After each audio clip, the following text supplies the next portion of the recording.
Weather and injuries figure to have a huge impact in the Bills and Eagles game on Sunday. We'll give you the latest updates, and I'll share my predictions today on Locked On Bills.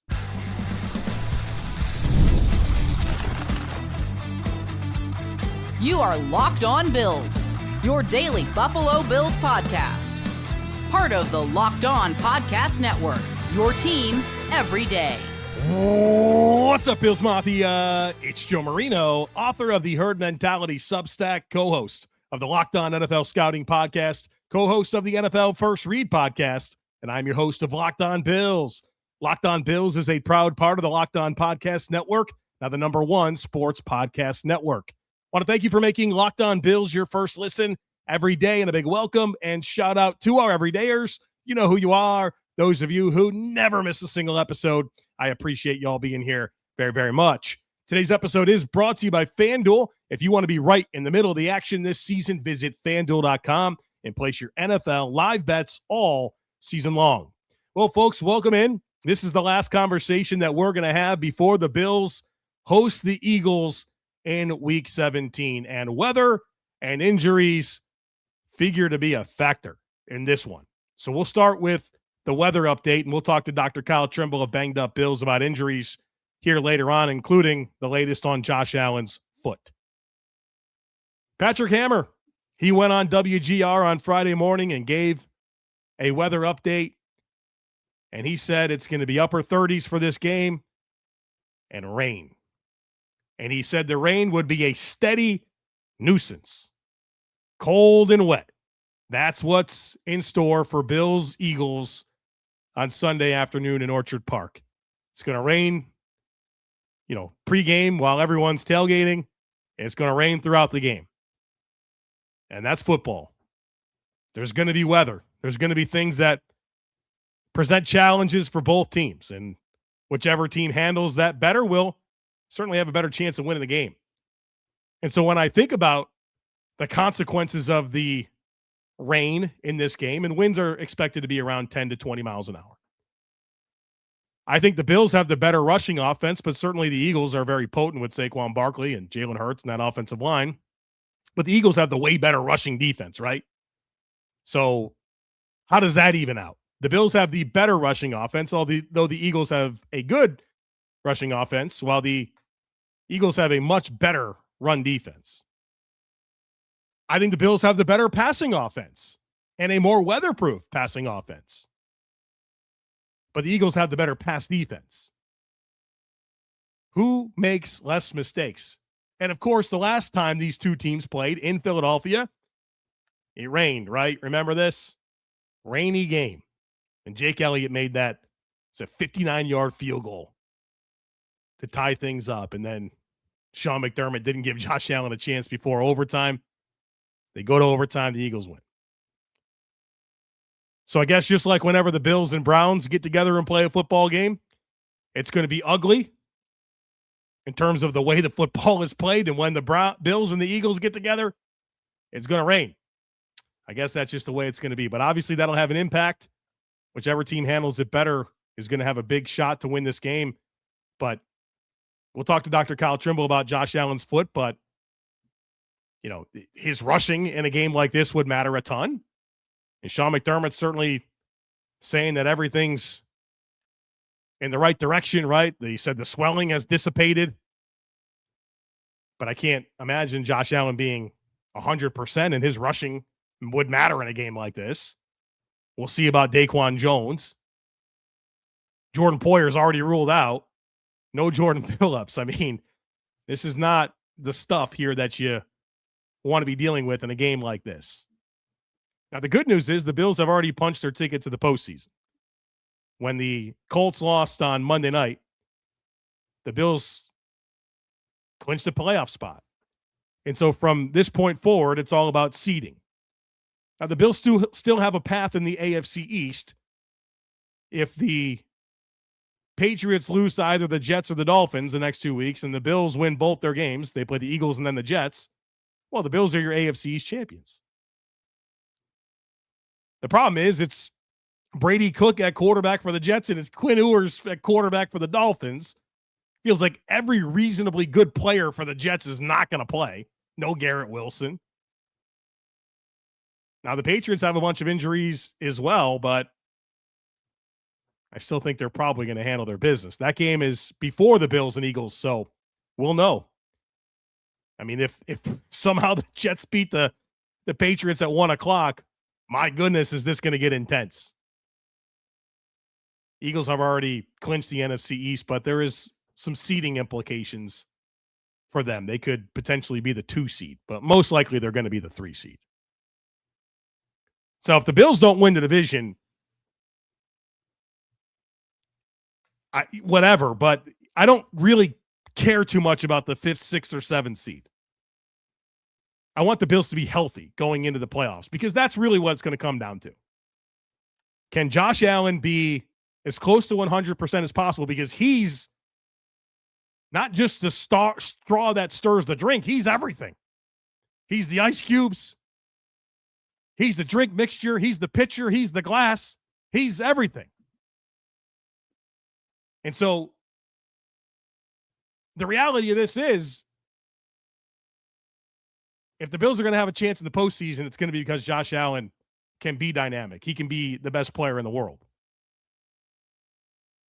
And if not, then some quarterback like Bo Nix or Trevor Lawrence or Drake May or Justin Herbert or CJ Stroud is going to be playing in the Super Bowl for the AFC. Before Josh? Don't like that. So let's get 17 to the playoffs healthy and let's go. Every team's got problems. Every team's got issues. Other teams don't have Josh Allen. It's the biggest advantage of any team in the postseason this year. Josh freaking Allen. Arguably the greatest statistical performer in the history of the NFL in the playoffs. Speaking of Josh Allen, he made the Pro Bowl along with James Cook and Deion Dawkins. Those are your 3 Pro Bowl Bills. I think 2 guys got snubbed.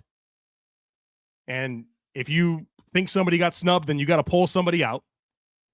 And I think there are 2 very obvious players to pull out of the AFC Pro Bowl squads and 2 Bills players to put in. Start with Spencer Brown. Joe Alt from the Chargers. He's a good-looking young player. He only played in 6 games this year. By no means should he have been a Pro Bowler. I think Spencer Brown's had a better year than Deion Dawkins.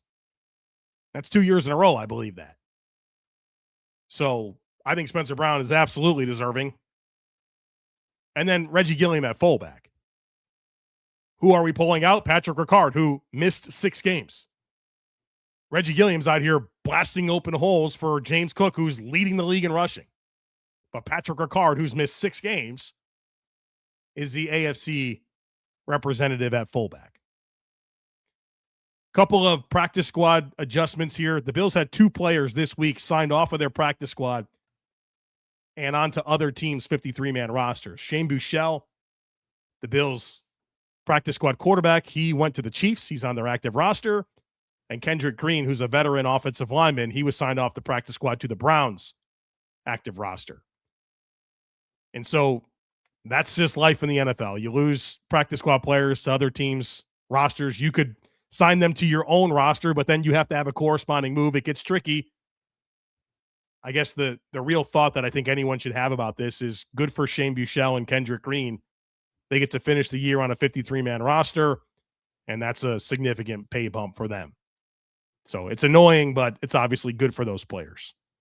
To replace them, a couple of guys coming back. MJ Devonshire, who was briefly on the practice squad this year, then was released to make room for Michael Badgley at kicker.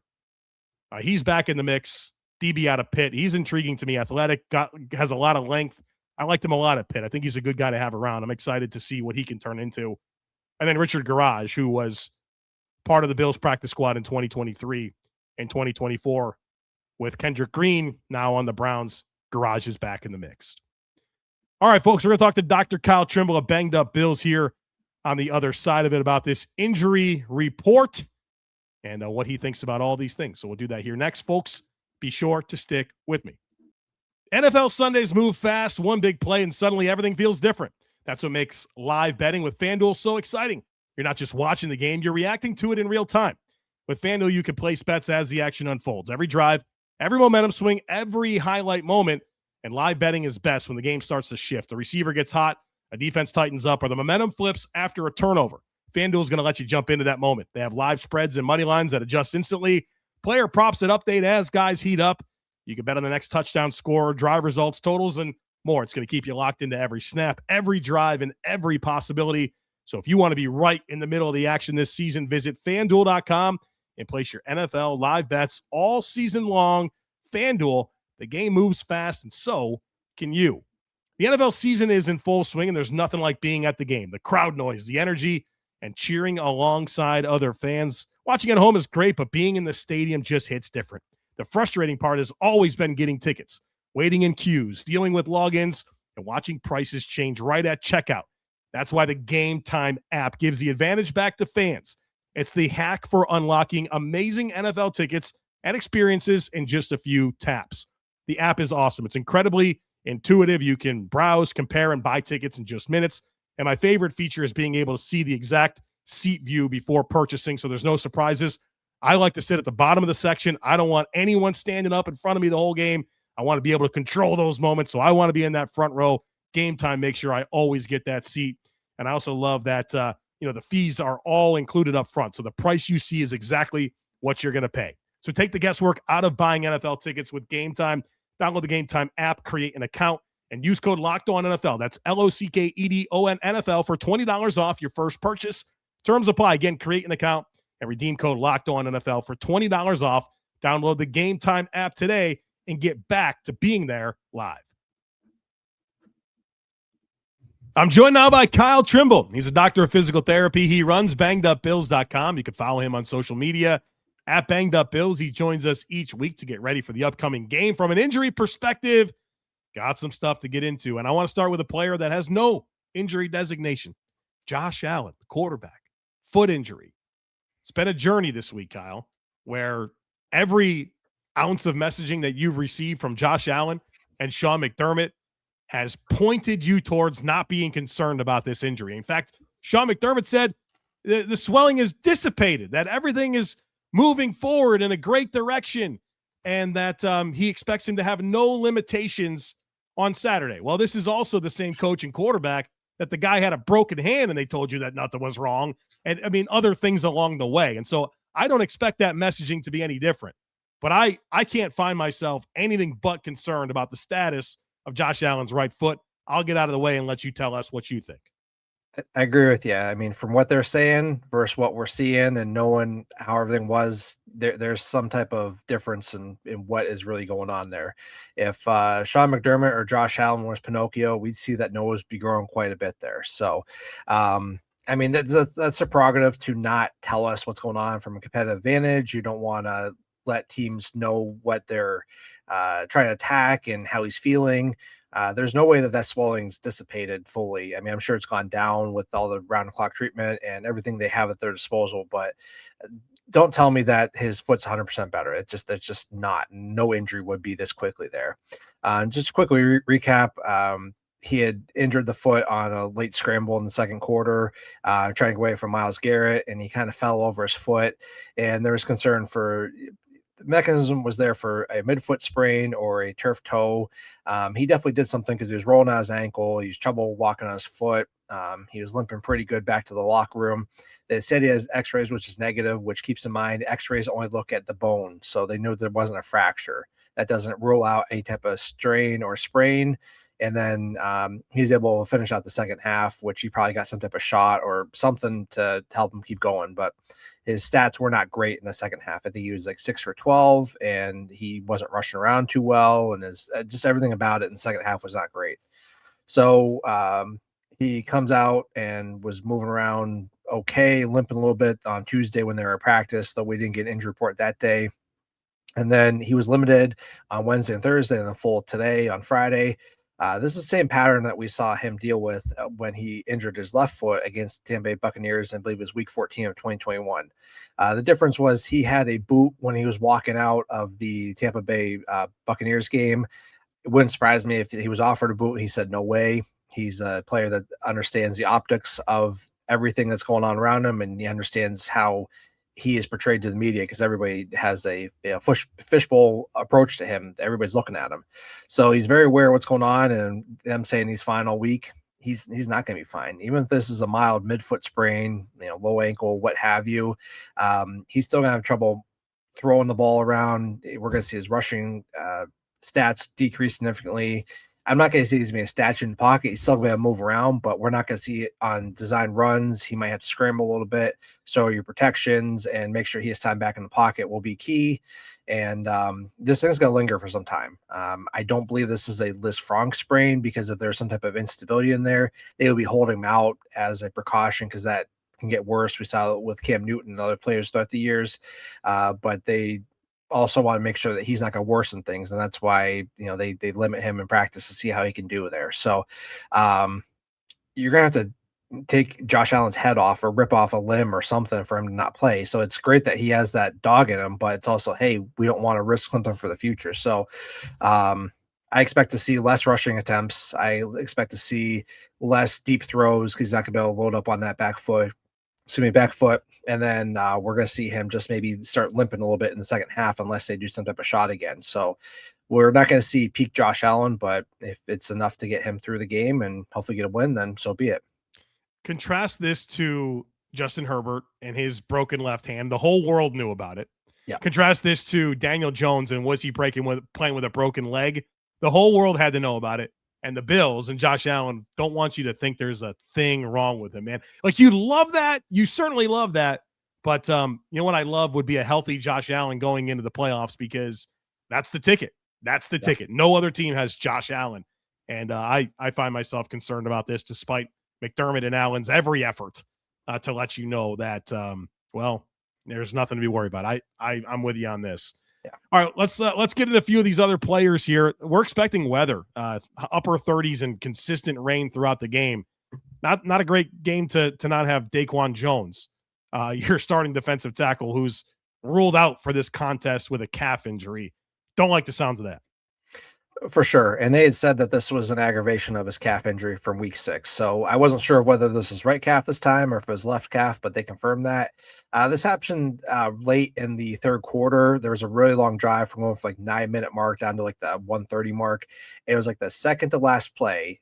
He did something to, I couldn't quite get a good clear mechanism on it, but it looked like he kind of fell forward, and I don't know if the leg got overextended on the left side, but he came up a little bit and stayed in for another play. I believe that the Browns had scored, and then he stayed in for an extra point attempt block, and then that was he finished the game, keep in mind, but he was in the injury tent for a long time after that in the fourth quarter. So we never got an update from the team as to the body part. We just knew that he was in the injury tent for a while there. So for them to be out and have a setback isn't surprising given a calf injury. We see this happen with soft tissues injuries. The Bills are pretty good about managing these soft tissue injuries. We don't see a recurrence again and again and again during the season, but it's not perfect. I mean, you do everything right, and he's a big guy, so it's going to take more force for him to push off and jump or cut or whatever else he needs to do there. So it's unfortunate, but if they got to keep him out this week and maybe even next week to make sure he's ready for the playoffs, so be it. We do have some depth there, but obviously it's not going to be as good as Jones starting.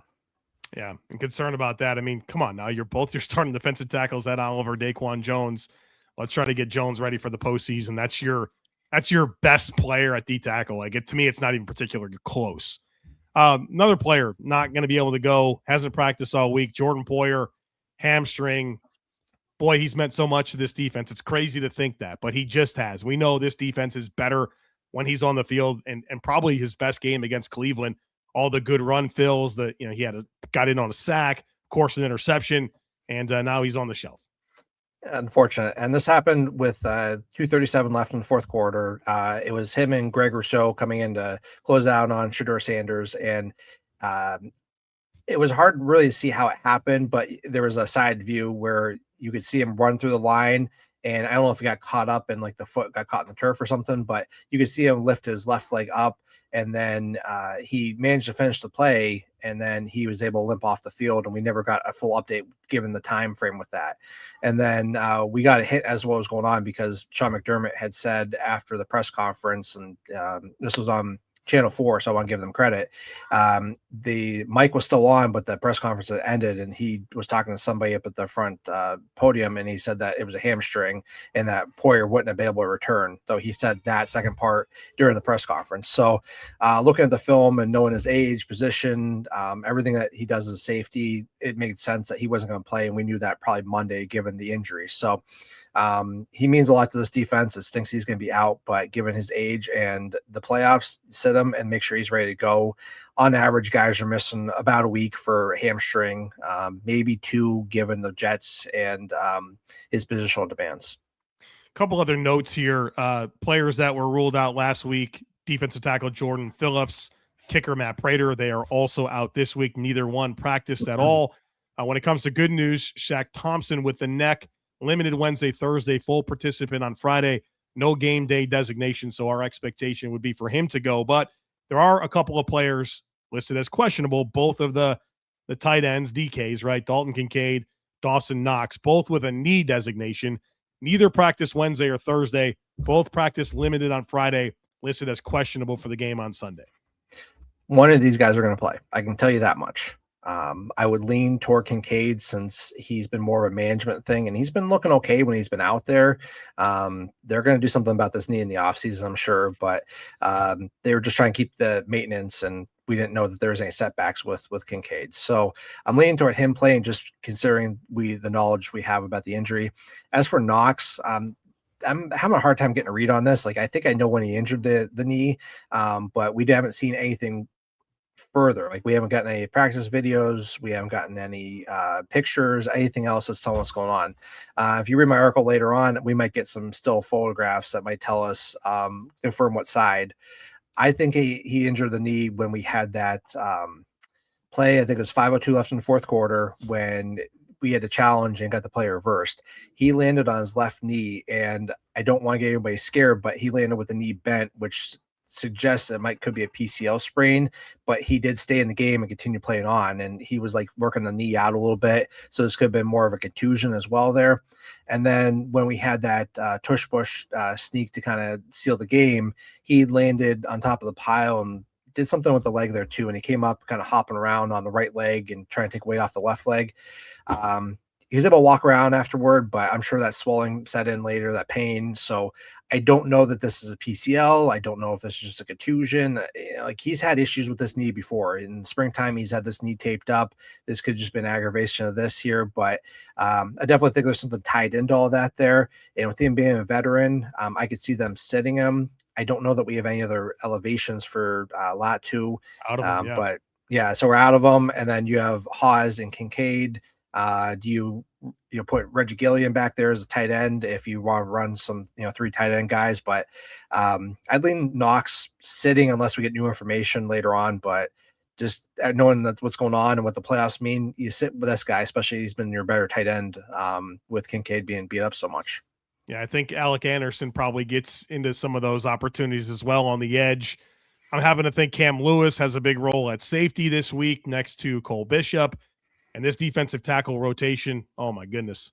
Larry Ogunjobi, big spot for you, brother. I know you got last week off. It's time for you to show us why this team signed you. Math, this big spot for you. Of course, the rookies, Sanders and Walker. All right, let's get this thing healthy, and we'll get ready for the Jets, and hopefully this team can be as healthy as possible entering the postseason. Dr. Kyle, thanks for hopping on and sharing some of your expertise with us. Absolutely, Joe. Thank you, and go Bills. This episode is brought to you by PrizePicks. The holiday season is one of the best times for sports, bowl games, big basketball matchups, playoff pushes. It's all happening at once. And while we're all making choices every day, one of the best places to make the right call is on PrizePicks. PrizePicks is the easiest way to get in on daily fantasy. You just pick more or less than at least 2-player projections, lock in your lineup, and you're in the game. It's simple, it's fast, and it's available in 45 states, including California, Texas, Florida, and Georgia. You can create a lineup on PrizePicks in less than a minute. The app's going to make everything smooth and intuitive, and you can choose from a huge range of stats like fantasy score, field goals attempted, free throws made, turnovers, whatever fits your strategy, and the deposits and withdrawals are quick and easy. That's going to keep everything flowing. So download the PrizePicks app today and use code LOCKEDONNFL to get $50 in lineups after you play your first $5 lineup. That's code LOCKEDONNFL to get $50 in lineups after you play your first $5 lineup. PrizePicks, it's good to be right. Welcome back, folks. It's prediction time here on this podcast. I have 5 of them for you today. Let's get into it. My first prediction is that among the wide receivers for the Bills, Khalil Shakir does not have the most receiving yards. I feel like the Bills' best opportunity to throw the ball is going to be targeting whoever Eagles corner Adoree Jackson is defending. And so I think Cooper DeJean will take care of Khalil Shakir, and the screens to Shakir have really gone down. I know that was a point of frustration for a lot of Bills fans, but the production and volume of those plays has really gone down. And Quinyon Mitchell, I think, will erase somebody at corner for the Eagles. And I think that ripe opportunity is going to be, whichever player gets those chances to go up against Adoree Jackson. Could be Tyrell Shavers. Could be Brandon Cooks. We'll see. But I don't think Khalil Shakir leads the Bills receivers in receiving yards. Somebody else will. Number 2. These next 2 are going to really be focused in on rushing production. We're expecting this to be a rushing game. You have 2 of the most run-aggressive offenses in the league in a game where we're expecting it to be wet and cold and windy. So I think James Cook goes over the 87.5 rushing yards that FanDuel currently has the line set. So right now the over-under for James Cook is 87.5. I think he gets more. Not only because I think he needs to be the catalyst for the Bills offense, but, this guy's in line to win the rushing title. And I think the Bills will give him 20-plus carries in this game. I think there'll be some production to be had. I think he goes over 87.5 rushing yards. Number 3, I also think Saquon Barkley goes over his rushing projection, which is less than James Cook. It's at 81.5. You're talking about a Bills defense with no DaQuan Jones, with no Jordan Poyer. I don't like that at all. This defensive tackle rotation of Larry Ogunjobi, Phi Mathis, Deion Walker, and TJ Sanders, don't like that at all against Landon Dickerson and Cam Jurgens. Saquon Barkley. I think Barkley significantly passes 81.5 rushing yards. So put me down for the over there.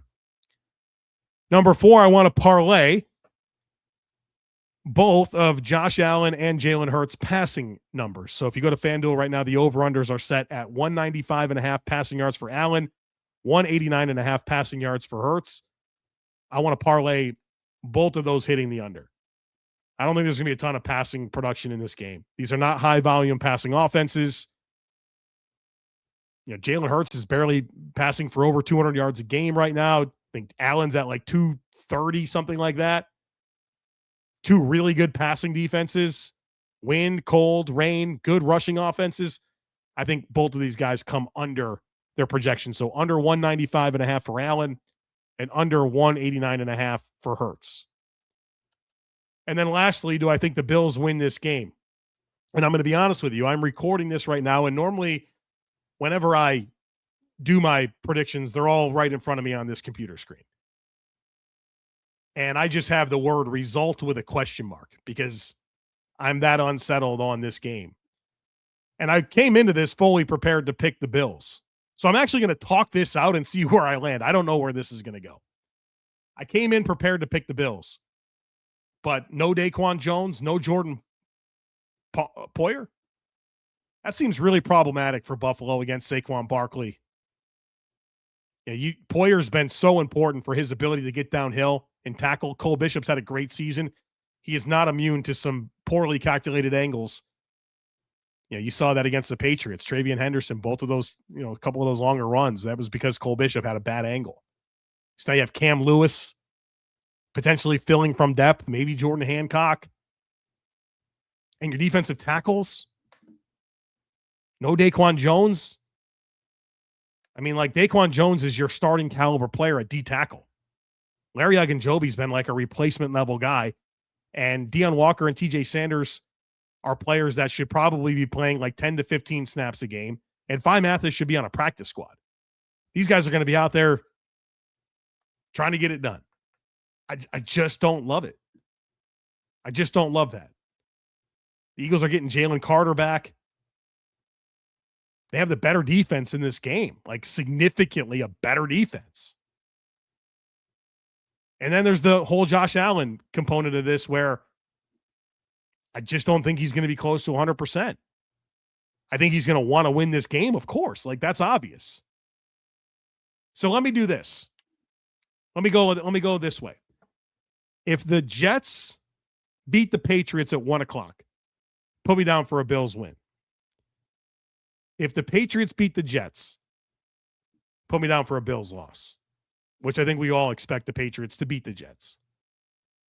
But I just struggle with the liabilities of the Bills defense without DaQuan Jones and, of course, without Ed Oliver, without Jordan Poyer. I just don't like it. So that's how I see it going down. If the Jets beat the Patriots, put me down for a Bills win. If not, I think the Bills take an L. And I'll be honest with you, the only thing I really care about right now is getting to the playoffs healthy. And what I really mean by that is Josh Allen. But also, I mean, there's these other players are going to matter a ton too, but the Bills can go ahead and lose this game, but if you tell me 17's healthy at the end of it, whatever. We'll live with it. I just don't find myself stressing much about playoff seeding. Of course, I'd love to be a division winner and have at least one home game. Don't get me wrong. I would love that. But I really don't care about the wild card path. I don't go to Denver. Okay. Go to New England. Fine. Go to Jacksonville. Okay. Go to Pittsburgh. Sure. I just don't find myself super concerned. Houston. Fine. Everyone thinks Houston's the boogeyman, and I respect Houston's defense. But look at these last two games. The one that happened a month ago, the Bills had 1 million chances to win that game. 1 million. They're not going to go into that game again with 5-man protections and hoping Allen can sort it out. That won't happen. And they barely lost the game, had 1 million chances to win it. Go back to the year before where Josh Allen goes 9 of 30. Houston made a long field goal at the end, and Josh Allen had a chance at a game-winning drive. They couldn't get it done. Missed a wide-open Mac Hollins. 2 YOLO throws to Keon Coleman. I'll take my chances. Just get there healthy. Like I said at the beginning. The X factor for the Bills, the one thing they have that nobody else is Josh Allen. Every team's got problems. Every single one of them. None of them have Josh Allen except for the Bills.